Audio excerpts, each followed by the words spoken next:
बहुत समय पुरानी बात है। एक गांव में एक बहुत बड़ी नदी थी। उस पर एक सकरा सा पटरा रखा हुआ था, जिससे वह लोग इधर से उधर जाया करते थे। एक दिन बकरी आ रही थी और उधर से भी एक बकरी आ रही थी। अब दोनों बकरी आमने सामने आ गईं। उनमें से छोटी वाली बकरी बोली, देखो, मैं सबसे पहले आई हूँ और मुझे जाने का रास्ता दो, तुम पीछे की तरफ लौट जाओ। बड़ी वाली बकरी बोली, मैं बिल्कुल नहीं लौटूंगी, तुम छोटी हो, तुम पीछे लौटो, और मैं बड़ी हूँ, तुमसे ताकतवर भी हूँ, तुम पीछे लौट जाओ और मुझे रास्ता निकलने का दो।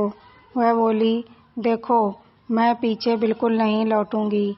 इस तरीके से दोनों में बहस छिड़ गई और काफ़ी देर हो गई थी।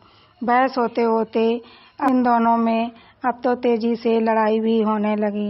वो एक दूसरे को डुम्मी मारते मारते पता ही ना चला कब वो नदी में झड़ाम से गिर पड़ी और वह दोनों मर गई थीं।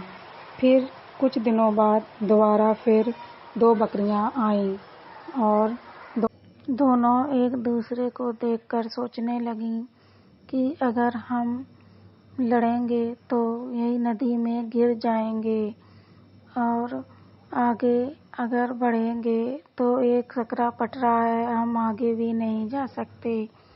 फिर उसने सोचा, क्यों ना हम यहीं पर लेट जाएं तो दूसरी बकरी आराम से निकल जाएगी, उसके बाद हम फिर संभाल के निकल जाएंगे। उसने फिर यही तरकीब अपनाई। दूसरी बकरी से कहा, देखो, मैं लेट जाती हूँ और तुम धीरे से निकल जाना, फिर उसके बाद मैं निकल जाऊंगी। उन्होंने ऐसा ही किया और वह आराम से नदी पार कर निकल गईं। तो दोस्तों, कैसी लगी कहानी? हमें ज़रूर लाइक सब्सक्राइब करना।